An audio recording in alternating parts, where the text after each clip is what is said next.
Radhe Radhe. This is your friend Dr. Sheel Verma, consultant orthopedic surgeon, author of Radhika's Mahabharat, and poet of Radhe Krishna Gita. Here I'll be helping you to garner the diamonds and pearls of Radha Krishna Gita and Radhika's Mahabharat. Friends, during a communication of Bhagavad Gita, Arjuna asked Radhe Krishna, "You asked me to control the mind?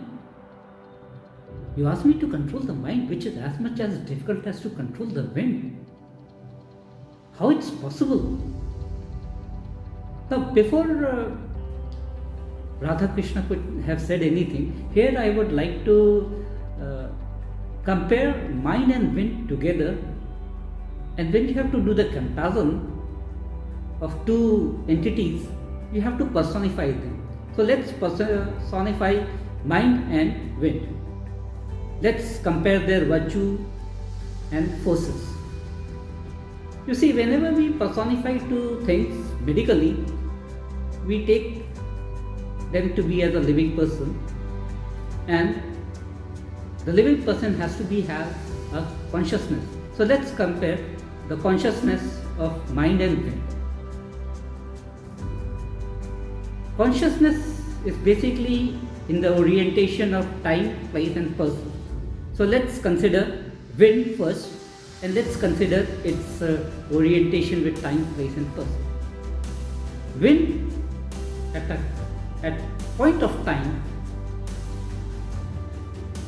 occurs at a single place, whether it's locally or in a district or in few states, in a country or even in a continent. Wind can be a simple breeze to a great tornado,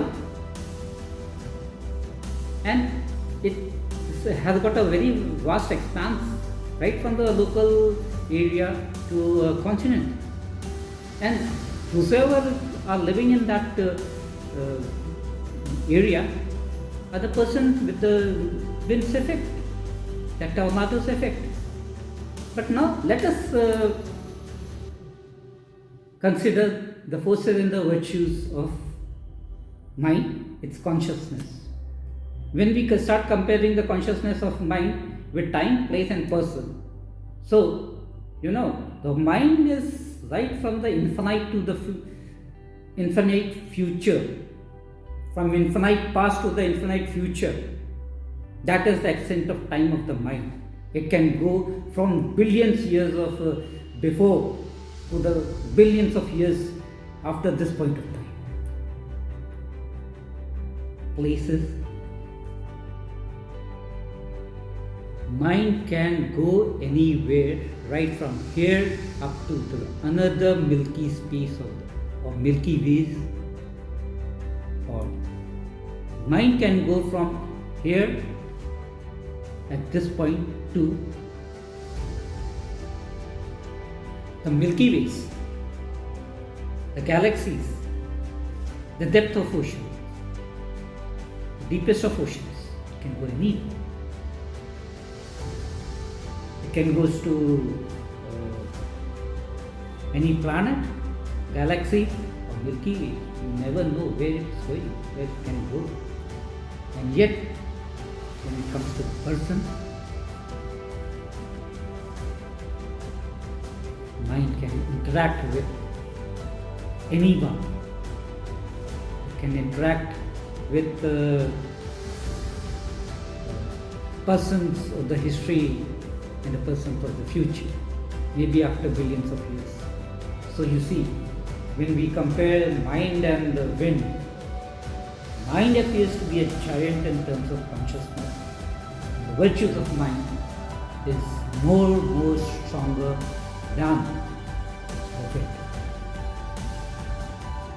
But let's see what the answer Radha Krishna gives to Arjuna.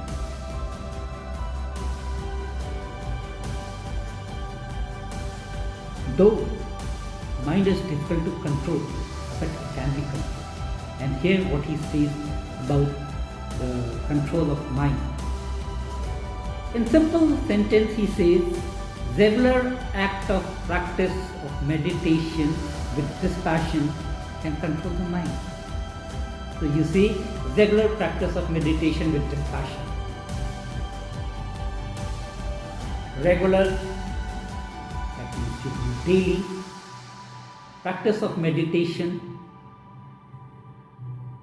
Howsoever you are trying to control the mind, you stick to that discipline. And for most important thing is the dispassion. Whatever you are doing, you have to practice it with dispassion. So friends, here I would like to elicit one thing, that whatever you are trying to acquire the proficiency in any subject, art or science or any other discipline known to you, and if you have to master it, you have to approach and practice that field, art, science, discipline with regular practice of that particular field with dispassion. If you are passionate about it, it might yield to your anger, hate, frustration, and you may quit that particular job. So remember, if you have to master any field, you just approach it with regular practice with dispassion. This is a very small message given in Radha Krishna Gita. Thank you. And if you like this video, please like, share, subscribe and comment about it if you are convinced. See you next time. Bye. Radhe Radhe.